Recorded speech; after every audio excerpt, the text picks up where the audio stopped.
ఎన్నికల నోటిఫికేషన్ విడుదల కాకముందే రాష్ట్ర రాజకీయాలు రోజుకో మలుపు తిరుగుతున్నాయి.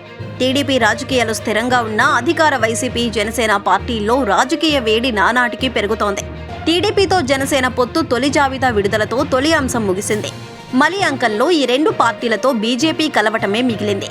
ఈ అంశంపై మరికొన్ని రోజుల్లో స్పష్టత రానుంది.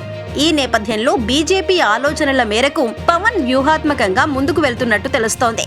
పవన్ పోటీ చేసిన నియోజకవర్గాలు ఇంకా ప్రకటించకపోవడంపై అసంతృప్తి వ్యక్తమవుతున్నా బీజేపీ మార్గదర్శకంలో పవన్ ఎక్కడ పోటీ చేయబోతున్నారు? టీడీపీ, జనసేన నుంచి పోటీ చేసే అభ్యర్థుల తొలి జాబితా ప్రకటించారు.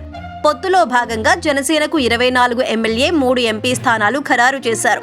పవన్ గత ఎన్నికల్లో పోటీ చేసిన భీమవరం, గాజువాక నియోజకవర్గంలో ఓడిపోయారు. ఈసారి పవన్ భీమవరం నుంచి మరోసారి పోటీ చేస్తారనే ప్రచారం సాగింది.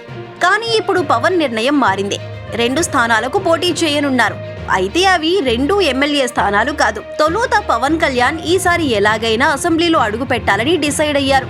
టీడీపీతో పొత్తులో భాగంగా 24 అసెంబ్లీ సీట్ల నుంచి తన పార్టీ అభ్యర్థులను బరిలోకి దింపటానికి నిర్ణయించారు. అదేవిధంగా 3 ఎంపీ స్థానాలు ఖరారయ్యాయి. పవన్ కళ్యాణ్ భీమవరం నుంచి, మెగా బ్రదర్ నాగబాబు అనకాపల్లి నుంచి ఎంపీగా పోటీ చేస్తారనుకున్నా ఈసారి ఎన్నికల బరిలో నాగబాబు ఉండటం లేదు. అయితే తన ఆలోచన, బీజేపీ పెద్దల సూచనల మేరకు పవన్ ఆలోచన మారినట్లు తెలుస్తోంది. భీమవరం మాజీ ఎమ్మెల్యే, టీడీపీ నేత పులివర్తి రామాంజనేయులు జనసేన నుంచి ఈసారి బరిలోకి దిగనున్నారు. ఈ మేరకు పవన్ నిర్ణయించినట్లు తెలుస్తోంది. ఇదే సమయంలో పవన్ కళ్యాణ్ ఈసారి గోదావరి జిల్లాలతో పాటు విశాఖలో ఎక్కువ సీట్లు తీసుకుంటున్న నేపథ్యంలో భాగంగా ఎంపీ సీట్లు కాకినాడ, అనకాపల్లి, మచిలీపట్నం ఎంపిక తీసుకున్నట్లు సమాచారం.